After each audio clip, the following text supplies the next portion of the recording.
ठीक आहे, सुरू करू आपण.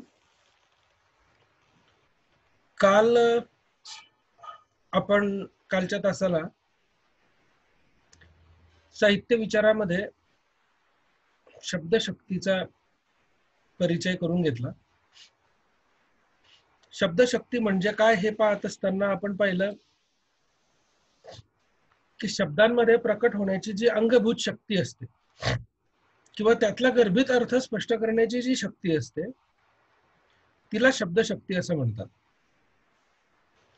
शब्दामध्ये ज्या वेगवेगळ्या भावना निर्माण होतात त्या या शब्दशक्तीच्या आधारे निर्माण होत असतात. हे आपण काल पाहिलं.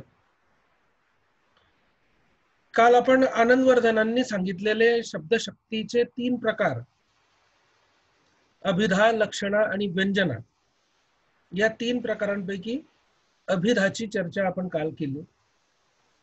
आणि या 3ही प्रकारांमधून जे 3 वेगवेगळ्या प्रकारचे अर्थ प्रकट होतात त्यात वाच्यार्थ, लक्षार्थ आणि व्यंगार्थ यातल्या वाच्यार्थाची चर्चा आपण काल केली. आता आज आपण तत्पूर्वी अभिधा म्हणजे काय, तर अभिधा म्हणजे काय हे पाहत असताना आपण शब्दातून किंवा वाक्यातून जेव्हा सरळ सरळ किंवा शब्दशः अर्थ स्पष्ट होत असतो तेव्हा त्या शब्दशक्तीला अभिधा असे म्हणतात. आणि त्यातला जो अर्थ असतो त्याला वाच्यार्थ असं म्हणतात, असं आपण काल पाहिलं. या शब्दशक्तीला समजून घेत असताना आपण वेगवेगळी उदाहरणं सुद्धा पाहिली काल. त्यानंतर आज आपण दुसरी जी शब्दशक्ती आहे लक्षणा, या लक्षणा या शब्दशक्तीचा परिचय आपण करून घेणार आहोत. लक्षणा शब्दशक्ती केव्हा म्हटली जाते? शब्दशः अर्थ हा अभिधा शब्दशक्तीमध्ये घेतला जातो, परंतु लक्षणामध्ये तसं नाहीये. शब्दशः अर्थ न घेता जेव्हा सुसंगत अर्थ घ्यावा लागतो तेव्हा लक्षणा शब्दशक्ती आहे असं म्हटलं जातं. येत आहे का लक्षात? शब्दशः अर्थ न घेता सुसंगत अर्थ जेव्हा घ्यावा लागतो तेव्हा त्याला लक्षणा शब्दशक्ती आहे असं म्हटलं जातं.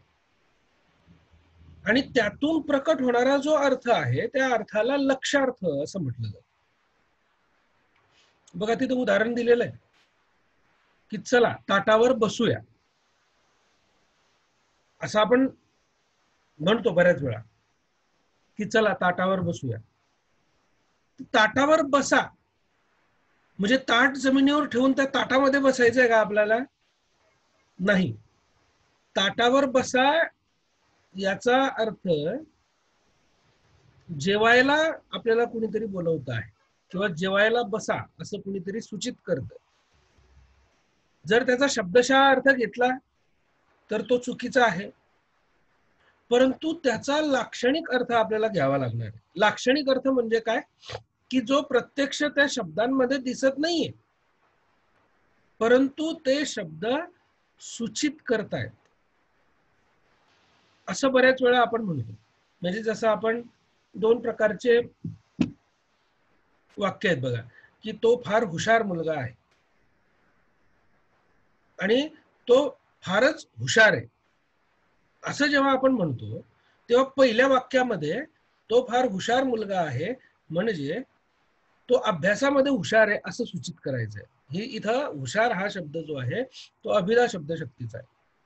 पण तो फार हुशार आहे असं म्हटलं तेव्हा त्याचा उच्चार बदलला, हुशार या शब्दावर जोर आला म्हणजे तो फार म्हणजे स्वार्थी आहे किंवा तो फार कपटी आहे या पद्धतीनं तो दुसऱ्या वाक्यातला हुशार शब्द वापरला गेलेला आहे. म्हणजे दोनही वाक्यांमध्ये शब्द एकच आहे पण त्याचा वापर वेगळ्या पद्धतीनं केला म्हणजे शब्दशक्ती तिथे बदलते. त्या शब्दाच्या अंगी असलेलं जे सामर्थ्य आहे ते तिथे प्रकट होतं आणि त्यातून मग लक्षात येतं की तो वाच्यार्थ आहे की लक्षार्थ आहे. येत आहे तुमच्या लक्षात की लक्षणा शब्दशक्ती केव्हा म्हटली जाते? जेव्हा एखाद्या शब्दाचा शब्दशः अर्थ न घेता त्याला सुसंगत असा अर्थ जेव्हा घ्यावा लागतो तेव्हा लक्षणा शब्दशक्ती आहे असं म्हटलं जातं. म्हणजे काय, आपण तिथे आता आपण हे उदाहरण पाहिलं की ताटावर बसा या शब्दाचा मूळ अर्थ जो आहे या वाक्याचा, ताटावर बसा म्हणजे काय? जेवायला बसा. आता या शब्दाचा मूळ अर्थ न घेता त्याच्याशी सुसंगत असा दुसरा अर्थ आपण घेतो. म्हणजे ते शब्द जो अर्थ प्रकट करत आहे तो अर्थ न घेता त्याला सुसंगत असा काय अर्थ आहे, म्हणजे ते शब्द जो अर्थ प्रकट करत आहे तो अर्थ ते कृतीत आणणं शक्य आहे का? नाही. ताटावर खरोखर बसणार आहोत का आपण? ताट खाली ठेवून नाही, आपण जमिनीवरच बसणार आहोत. परंतु ताटावर बसा म्हटल्यानंतर आपल्याला लगेच लक्षात येतं की आपल्याला जेवायला बसा असं सूचित केलं जात आहे. आणि म्हणून अशा वेळी त्या शब्दांची जी शक्ती असते तिला लक्षणा असं म्हटलं जातं. उदाहरणार्थ आपण म्हणतो की आम्ही बाजरी खातो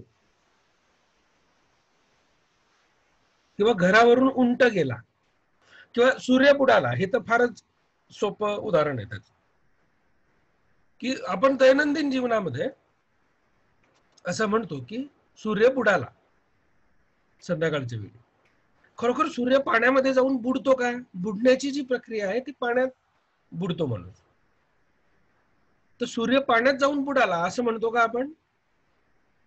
किंवा असं आपल्या लक्षात येतं का? तर नाही. आपल्या काय लक्षात येतं की सूर्य हा मावळला किंवा संध्याकाळची वेळ झाली किंवा थोड्याच वेळात रात्र होईल. म्हणजे बघा एकच वाक्य आहे पण ते वाक्य दोन वेगवेगळ्या प्रकारचे अर्थ सूचित करत आहे. आणि म्हणून सूर्य बुडाला असं म्हणत असताना संध्याकाळ होते आहे किंवा रात्र होणार आहे किंवा दिवस मावळला या पद्धतीचा अर्थ सूचित करणारं हे वाक्य आहे. किंवा घरावरून उंट गेला, खरोखर आपल्या घराच्या गच्चीवर पाय ठेवून उंट गेलेला असतो का? घरावरून उंट गेला असं जेव्हा वाक्य वापरलं जातं तेव्हा या वाक्याचा लाक्षणिक अर्थ आपल्याला घ्यावा लागतो. घरावरून उंट गेला म्हणजे काय? तर आपलं घराचं जे अंगण आहे त्या अंगणातून तो उंट चालत चालत गेला. आपल्या घराच्या दारासमोरून तो उंट चालत गेलेला आहे हे तिथे लक्षात येतं. आणि म्हणून मग आपण तिथे म्हणतो की घरावरून उंट गेला. पण घरावरून उंट गेला असं म्हणत असताना आपल्याला त्या शब्दशक्तीचा नीट उपयोग किंवा नीट वापर आपल्याला करता आला पाहिजे, तो आपल्या लक्षात आला पाहिजे. आता इथे लक्षणा शब्दशक्तीतून जो अर्थ प्रकट होतो तो लक्षार्थ त्याला म्हटलं जातं. आता लक्षार्थ जो आहे म्हणजे आपण आता या सगळ्या वाक्यांचा जो अर्थ घेतो आहोत तो लक्षार्थ या अनुषंगानेच घेतो आहोत. लक्षार्थ हा शास्त्र, तत्वज्ञान अशा क्षेत्रामध्ये वापरला जातो, कारण मुख्यार्थाचा त्याग करावा लागतो. म्हणजे त्या शब्दाचा जो अर्थ आहे तो बाजूला ठेवून त्यातून सूचित होणारा अर्थ स्वीकारावा लागतो. म्हणून मुख्यार्थाचा त्याग करावा लागतो आणि त्याला लक्षणेनं त्याचा वापर करावा लागतो. बघा मी तुम्हाला काल सांगितलं की जर एखाद्या माणसाला उद्देशून आपण तो व्यक्ती गाढव आहे असं म्हटलं तर खरोखर तो व्यक्ती गाढवासारखा 4 पाय, शेपटी, लांब कान असलेला प्राणी आहे का? नाही. तर तिथे आपल्याला गाढव या शब्दाच्या मागे तो व्यक्ती मूर्ख माणूस आहे असा अर्थ आपल्याला अभिप्रेत असतो. मग हा जो दुसरा अर्थ आहे की तो मूर्ख माणूस आहे, तो लक्ष्यार्थ आहे. इथं 4 पायाचा जो प्राणी आहे गाढव, तो बाजूला जातो आणि व्यक्ती जर असलं तर तिथे आपण दुसरा अर्थ स्वीकारतो की तो व्यक्ती मूर्ख आहे. हा जो दुसरा अर्थ आहे हा लक्षणेनं सूचित झालेला अर्थ आहे, म्हणून त्याला लक्ष्यार्थ म्हटलं जातं. मूळ अर्थ जो आहे तो बाजूला गेला. एखाद्या गाढवाच्याच बाबतीत जर आपण म्हटलं की हा गाढव आहे, तर तिथे डायरेक्ट मूळ अर्थ घ्यावा लागेल आपल्याला की खरोखर तो गाढव आहे. परंतु एखाद्या व्यक्तीच्या बाबतीत आपण जर म्हटलं की तो गाढव आहे, तर तिथं त्या व्यक्तीला आपल्याला मूर्ख म्हणायचं. म्हणजे मूळ अर्थ बाजूला ठेवायचा आहे आणि जो दुसरा अर्थ आहे, जो लक्षणेनं सूचित झालेला अर्थ आहे, तो आपल्याला तिथं घ्यावा लागणार आहे. असंच एक दुसरं वाक्य आहे की माझ्या घरावरून हत्ती गेला. समजा आपण आपल्या घरी बसलेलो आहोत आणि आपल्याला दिसलं की आपल्या घरासमोरून हत्ती जातो आहे. तर बऱ्याच वेळा आपण बोलताना आमच्या घरावरून हत्ती गेला या पद्धतीने बोलतो. म्हणजे काय, तुमच्या घरावर पाय ठेवून तो पुढे गेलेला आहे का हत्ती? नाही. घरावरून हत्ती या शब्दाचा जो रूढ अर्थ आहे, तो रूढ अर्थ न घेता त्या शब्दाशी सुसंगत कोणता अर्थ आहे, तो सुसंगत असा अर्थ आपल्याला घ्यावा लागेल.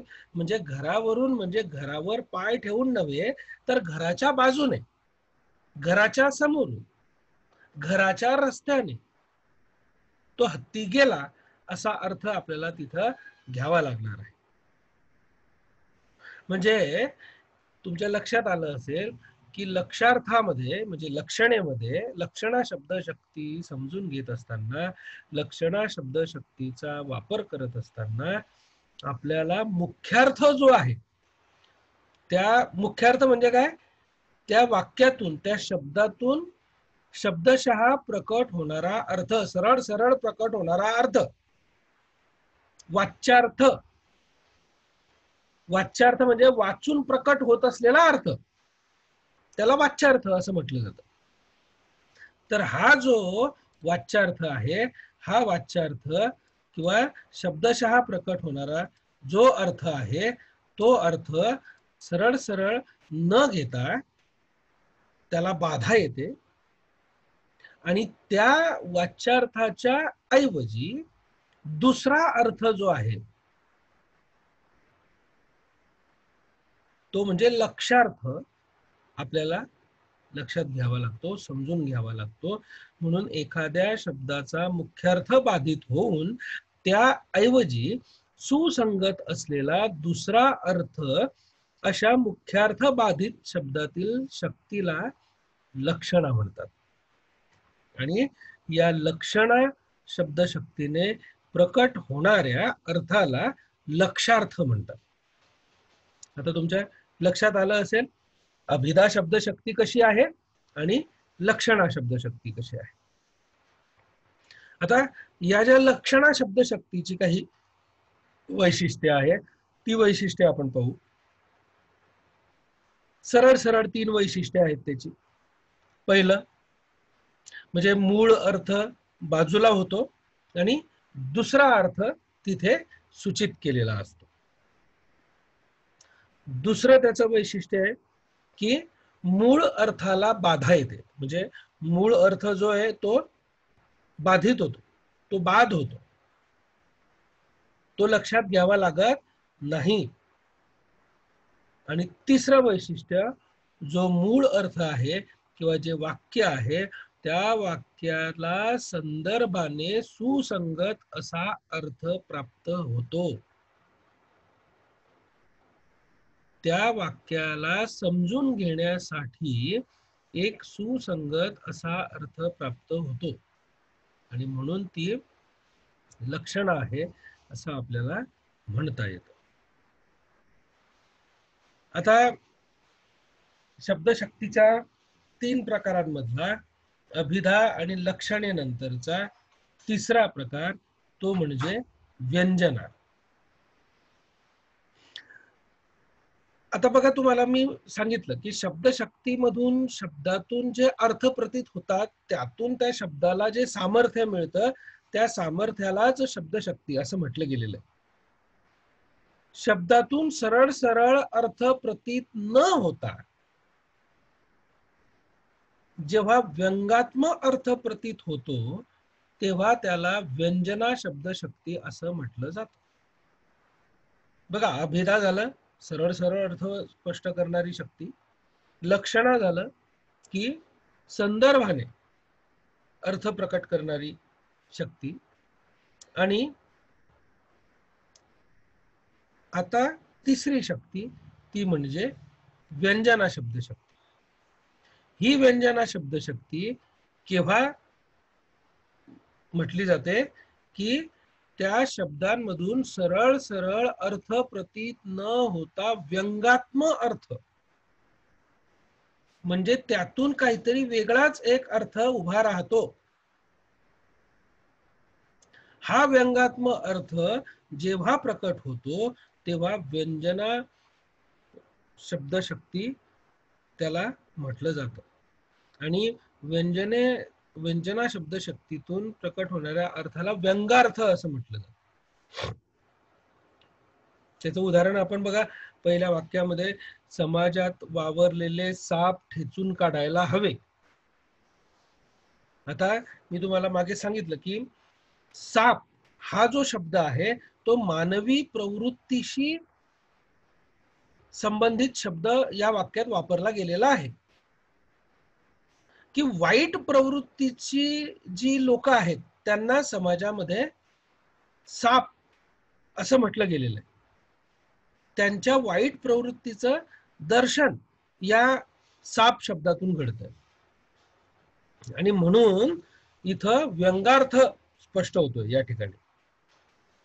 त्याचा मूळ अर्थ तसाच राहून एक अर्थ म्हणजे बदलतो. म्हणजे समाजामध्ये वावरणारे साप ठेचून काढायला हवे असं म्हणत असताना समाजातल्या वाईट प्रवृत्तीचा नाश झाला पाहिजे, किंवा वाईट प्रवृत्तीचं म्हणजे ज्यांचं वागणं आहे अशी लोक या समाजातून हद्दपार केली पाहिजे, या पद्धतीचा अर्थ इथं स्पष्ट करायचा आहे. आणि म्हणून इथे व्यंजना शब्दशक्ती लक्षात येते. या व्यंजना शब्दशक्तीची वैशिष्ट्ये जर पाहिली तर तुमच्या लक्षात येईल की एक वेगळा अर्थ यातून सूचित करायचा आहे. तिथं मूळ अर्थाला बाधा येत नाही, खरोखर त्यांना ठेचायचंय, पण ठेचायचंय म्हणजेच काय, त्यांना हद्दपार करायचंय, बहिष्कृत करायचंय समाजातून. आणि दुसरा जो सुसंगत अर्थ आहे तो रसिकांपर्यंत वाचकांपर्यंत पोहोचला पाहिजे, आणि तो पोहोचतो या व्यंगार्थ शब्दशक्तीमध्ये. तुम्ही जर पाहिलं की व्यंगार्थ शब्दशक्ती किंवा व्यंजना ही शब्दशक्ती जी आहे ती शब्दाच्या मूळ अर्थाला बाधा न आणता दुसरा अर्थ व्यक्त करते. येते लक्षात? शब्दाच्या मूळ अर्थाला बाधा न आणता दुसरा अर्थ जेव्हा व्यक्त होतो तेव्हा शब्दांच्या त्या शक्तीला व्यंजना असं म्हणतात. बघा, उदाहरणार्थ भुंकणारे कुत्रे चावत नाहीत, किंवा समाजात भरपूर लांडगे पाहायला मिळतात. बघा, या दोनही ठिकाणी दोन वेगवेगळ्या प्राण्यांचा उल्लेख केलेला आहे, कुत्रे आणि लांडगे. या दोनही प्राण्यांशी संबंधित जो व्यंगार्थ आहे तो कसा वेगळा आहे बघा. वाक्य ऐकल्याबरोबर आपल्याला त्याचा अर्थ लक्षात येतो, त्याचा जो त्या अर्थाला जो संदर्भ चिकटवलेला आहे तो बरोबर लक्षात येतो आपल्याला. कुत्रा असला किंवा लांडगा असला, या दोनही प्राण्यांच्या माध्यमातून मानवी प्रवृत्तीचं दर्शन इथे घडतंय. उदाहरणार्थ, भुंकणारे कुत्रे चावत नाहीत म्हणजे जे व्यक्ती व्यर्थ बडबड करते आहे किंवा काही व्यक्ती बोलत असताना अतिशयोक्त पणा दाखवतात, खरोखर ते जे स्वतःबद्दल बोलत असतात ते करणं त्यांना कधी शक्य नसतं, या पद्धतीचा अर्थ या वाक्यामध्ये दडलेला आहे. किंवा समाजात भरपूर लांडगे पाहायला मिळतात, इथं लांडगा हा एखाद्या चतुर व्यक्तीबद्दल वापरला गेलेला संदर्भ आहे. म्हणजे समाजामध्ये स्वतःचा स्वार्थ साधून घेणारी किंवा संधी साधू प्रवृत्तीची अनेक लोक आपल्याला पाहायला मिळतात. ही स्वार्थी संधी साधू या प्रवृत्तीला दर्शन करण्या, या प्रवृत्तीचं दर्शन घडवण्यासाठी लांडगा ही प्रतिमा या वाक्यात वापरलेली आहे. आणि म्हणून याला व्यंगार्थ, कारण वाच्यार्थाहून वेगळा येतो. जो त्या वाक्याचा सरळ सरळ प्रकट होणारा अर्थ आहे त्यापेक्षा वेगळा अर्थ हा व्यंगार्थामध्ये पाहायला मिळतो. आणि म्हणून हा जो व्यंगार्थ आहे, हा व्यंगार्थ एखाद्या कवीच्या कवितेमध्ये, साहित्यिकाच्या लेखणीमध्ये आपल्याला मोठ्या प्रमाणात पाहायला मिळतो. म्हणजे तुम्ही बालकवी यांची जर फुलराणी ही कविता पाहिली तर तिथे किती वेगवेगळ्या प्रकारचे व्यंगार्थ स्पष्ट केलेले आहे तुमच्या लक्षात येईल. तिथे त्यांनी फुलराणी म्हणजे एखादी कळी आणि सूर्य या दोघांची प्रेम कहाणी या कवितेमध्ये त्यांनी मांडलेली आहे. आणि खरोखर सूर्याचं एखाद्या कळीवर, एखाद्या फुलावर प्रेम होईल का, शक्य आहे का? ते शक्य नाहीये. परंतु व्यंगार्थाचा वापर या कवितेमध्ये त्यांनी केलेला आहे. त्याला कवी व्यापार असं म्हणतात. म्हणजे कवी ज्या वेगवेगळ्या कल्पना करतो त्या सगळ्या कल्पना या व्यंजना शब्दशक्तीवर उभ्या असतात. कारण कवी शब्दशः त्याच्या कवितेतल्या शब्दांमध्ये जे म्हणत असतो त्याच्याहून वेगळा आणि रमणीय असा अर्थ तो त्या शब्दांमधून सूचित करत असतो. आणि हा अर्थ सूचित करत असताना त्याने व्यंगार्थाचा वापर केलेला असतो.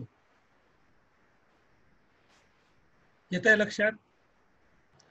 म्हणजे एखाद्या मुलीबद्दलची सौंदर्याची भावना प्रकट करणे व्यंगार्थाच्या माध्यमातून शक्य आहे.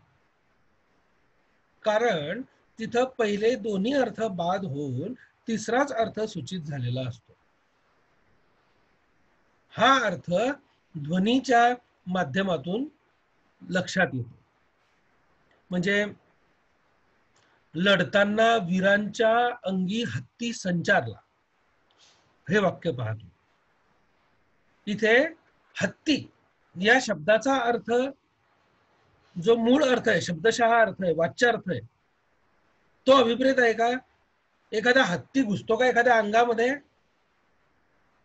नाही. पण वीरांच्या अंगी हत्ती संचारला म्हणजे हत्तीचं बळ त्या सैनिकाच्या अंगामध्ये आलं.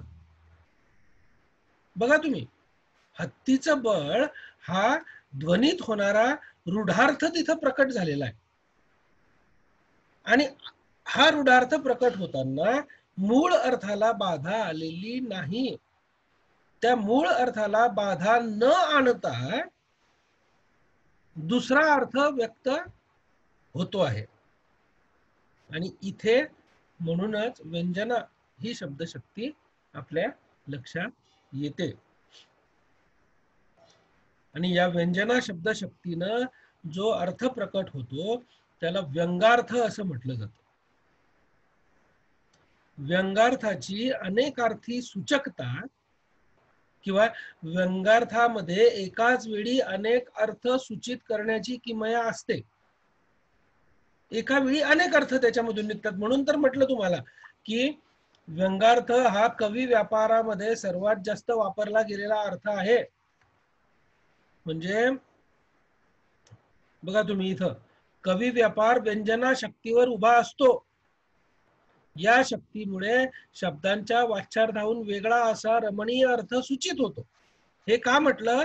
कारण तिथे बघा तुम्ही, एकच खाली तुम्हाला एक उदाहरण दिलेलं आहे की दिवस मावळला, दिवस मावळला असं जेव्हा या वाक्याचं वापर जेव्हा एखादा कवी करतो आहे, एखादा लेखक करतो आहे, एखाद्या कलाकृतीमध्ये आपण जेव्हा असं वाचतो आहोत, तेव्हा वेगवेगळ्या व्यक्तिगणिक वेगवेगळ्या अर्थांची पखरण तिथं होते, वेगवेगळे अर्थ दिसतात तिथं.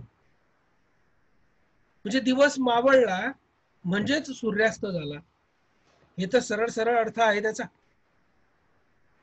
परंतु दिवस मावळला म्हणजे घरी परतायची वेळ झाली किंवा सायं प्रार्थनेची वेळ झाली, म्हणजे संध्याकाळी जी प्रार्थना आपल्याला करायची आहे त्याची वेळ झाली. एखाद्या म्हणजे जो कामगार आहे तो घरी जाईल आता, म्हणून कामगारासाठी घरी परतायची वेळ झाली. लहान मुलं संध्याकाळी प्रार्थना करतात, तर सायं प्रार्थनेची वेळ त्यांच्यासाठी झाली दिवस मावळला म्हणजे. एखादी गृहिणी जी घरामध्ये काम करते आहे, त्या गृहिणीला जर म्हटलं की दिवस मावळला, तर तिचं घर आवरण्याची वेळ झालेली आहे. लहान मुलं जे आहेत, जे दिवसभर शाळेमध्ये गेलेले होते, क्लासला गेलेले होते, पण ते आता घरी आहेत आणि त्यांना जर असं म्हटलं की दिवस मावळला, तर ते वडीलधारे मंडळी जे दिवसभर काम करायला बाहेर गेलेले, ते कामावरून घरी येण्याची वेळ झाली, त्यांची वाट पाहण्याची वेळ झाली.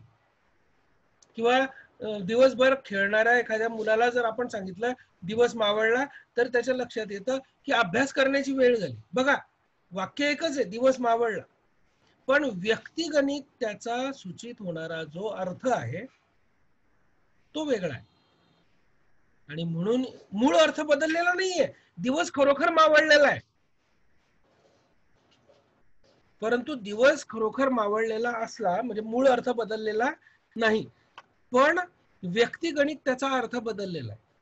कामावरच्या एखाद्या कामगाराचा अर्थ बदललेला आहे, दिवसभर खेळणाऱ्या मुलासाठी त्याचा अर्थ बदललेला आहे, दिवसभर घरामध्ये काम करणाऱ्या गृहिणीसाठी तो अर्थ बदललेला आहे. त्यामुळे शब्द व्यक्तिगणिक व्यंगार्थामध्ये अर्थ परिवर्तन हे होत असतं.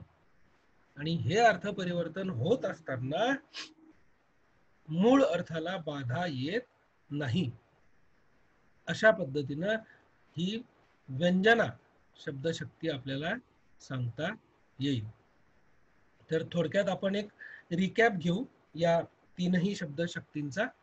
तर आपण शब्दशक्ती म्हणजे काय हे आपण पाहिलं की शब्दांमध्ये प्रकट होण्याची जी अंगभूत शक्ती असते,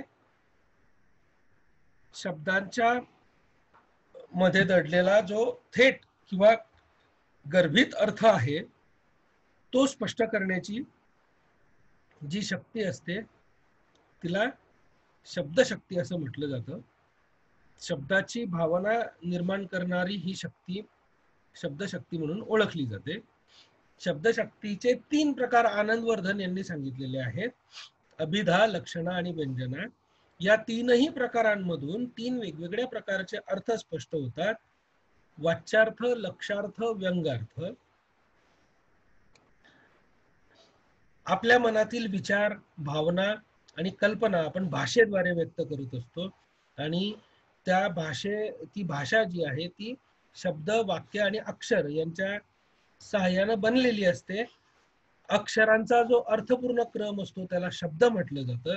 प्रत्येक शब्दाला एक विशिष्ट अर्थ असतो, त्याला काही विशिष्ट भावना प्रकट करण्यासाठी त्या शब्दाची निवड आपण करत असतो, आणि ती भावना प्रकट करण्यासाठी निवडला गेलेला जो शब्द आहे त्याच्या अंगी एक विशिष्ट प्रकारचं सामर्थ्य असतं, त्यालाच आपण शब्दशक्ती असं म्हणतो.